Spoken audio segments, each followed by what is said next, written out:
Next question from Classic Al Models. I've launched my alternative investment firm and venture studio with no experience looking to build ventures from scratch with minimal risk and overhead. Our focus in real estate construction industry. I want to build a world-class Rolodex of operators, owners, investors in the space we choose to build. How did you build your Rolodex? How would you suggest doing it in today's age? Look, you have to be very systematic about it. It ends up there are conferences that the people that you want to meet aggregate in, right? There are a list of contacts. I suggest you be systematic at putting these people on a list and having your top 100 list, okay? And literally going to build relationships with all of these people. That's what I did. Okay. I cold call a lot still. And one of the things that I do is I want to meet somebody. I write them an email or sometimes a letter and a format. Here's what I admire about you. Here's what I can do for you. And here's what you can do for me. And I always make what I can do for them be bigger than what they can do for me. Okay. And you'll see who comes back and you keep persisting. Okay. Our success rates have gone up the more content we put out. Because I think what's happening is when somebody receives a message, they're like, wow, that was a thoughtful message. They Google you, they find your content. If the content is good, they give you a meeting. You see the power of a content strategy? Okay. If one of your weapons is cold calling, right? Does the content actually amplify the results of the weapon? Very important. Okay. So, you need a content strategy, classic Al models. Okay. You need something to put out there. Okay. Um, then conferences. You're going to a conference, find out who the speakers are, contact them ahead of time and say, hey, you're going to be speaking. Do you want me to ask you a question after your talk? Okay, in a way you act as a shill for them. Okay, do you want me to help you prepare your talk?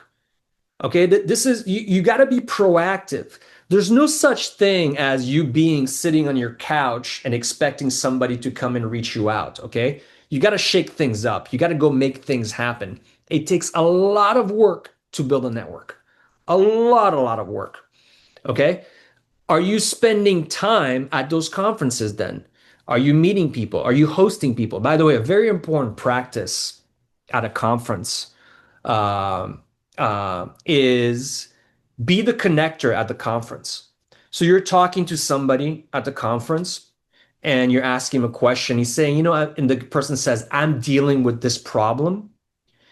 If at the conference you know somebody that could solve that guy's problem, take that guy, go and introduce him to say, hey, you two need to talk. This guy can help you with this problem, and then let them be. Okay. Very important. You start being known as somebody that solves problems for people. That's how you kind of build a Rolodex. Because in many ways, it's not about who you know, it's about who knows you. And you need to put yourself in that position where other people are like, that's the guy you call to solve this problem. Okay. And then you're always getting inbound phone calls. Okay. Um, then one of the key networking tactics for this space of yours, who are the connectors in your space?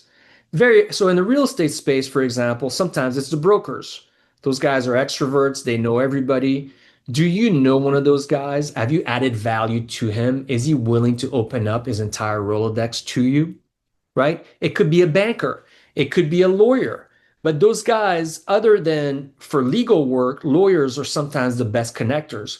If, for example, we're traveling to a geography that we don't know well, one of the first things we'll do is put some cash aside to put a lawyer in that geography and retainer, right? And that way we can be like, should I meet this guy? Should I meet that guy? And he tells you, yeah, go meet him, go meet him, go meet him. Or it's like, be careful of that guy, right? So you have to know how to be systematically to attack a space. Then Do you have a systematic way of staying in touch with everybody? Me, for example, a key contact on their birthday, they're getting a birthday card or a birthday message. I may not even know that it's happening, but trust me, it's going to be happening, right? Christmas cards. I think over 700 people get our Christmas cards as my family. Um, Distribution lists. I have two WhatsApp distribution lists. If I have an idea or a question, a couple thousand people could see it at the same time. I have this email distribution list. It has a couple thousand people on it.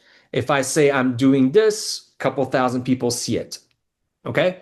So the network components that you're trying to create are triads, so group of threes. So you're constantly taking two people in your network that don't know each other and connecting them and adding value like that. You want to give what you want to receive, right? So by doing that, it looks like they're taking off and having all this fun with you, but the probability of them calling you with a great idea actually goes up once you do that, right? And that's what you're trying to create, right? You're trying to create the inbound phone call, but the way that you do that is really by giving what you want to receive first. Okay. Then there's hubs. So a hub is like, for example, Milken, the Milken conference. That's a hub. Government people go there from all over the world. Billionaires go there from all over the world. Investors go there from all over the world. Intelligence people go there from all over the world. You hang out there, you're going to meet people. What is the hub for the real estate space? I actually don't know what it is, but I'd go find that hub, right? The other is I covered connectors already, and that's it. Okay, fine. The other mentality you got to have is you got to be a host. Okay, it's very important to have what I call host mentality. You see, in life, there are two kinds of people. They're the kind of people that are guests, where everywhere they go, they're the guests of somebody else. And there are people that are hosts. Okay. There's a famous billionaire CEO that's in my office space. And this guy walks into a room, even if you don't know who he is, you know that this guy is a host. And I have host mentality as well. So we'll be walking in the lobby, and I've never talked to him, but I'm with my buddy, and the CEO looks at me and he goes, "What's up?" And I'm like, "What's up?"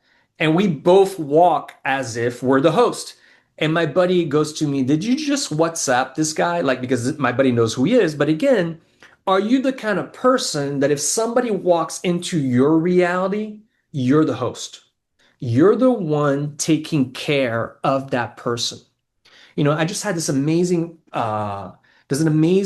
podcast with David Senra and Strauss Zelnick. And in the podcast, Zelnick says, my interaction with anybody is if this person comes into my life, my mentality is how can I be of service to this person? Right? He has a host mentality. If somebody walks into my reality, I'm the papa, I'm the mama, I'm the protector, I'm the provider. They're in my reality, right? I have a host mentality. That means that you host lunches, you host dinners, and you become the place that everybody else has to come and gather to do deals. You go to Berkshire Hathaway, there are asset management firms that have their annual meetings at Berkshire Hathaway. Like, so wait, you're a money manager that has your annual meeting at another money manager's conference? That's the power of the ecosystem that Uncle Warren has created, right? Okay, let me make sure I covered all that stuff. Make sure that I'm not going over. I am going to go over. Jesus, I'm never going to get to all this shit, by the way, but okay, fine. That's fine. Okay. By the way, if I haven't covered, uh, made all the points that you got to make, do it. One final point about networking. Very wealthy, powerful people, they have everything. But there's one thing they don't have, which is experiences. And when you're trying to create relationships with them, can you create experiences for them where they meet smart people, it's thoughtful, and where they don't have to do anything? You know, it's people. Whenever we're in a marketing meeting, these guys are always shocked that I'm the one paying the bills when somebody literally has 10,000 times the wealth that I do. Do you think I'm ever going to let a wealthy person pay for lunch or dinner? There's no fucking way. They're always shocked because everybody else wants them to be paying for dinner. But no, it would be a very dumb move if you let the other person pay. Okay, so you need to have that mentality.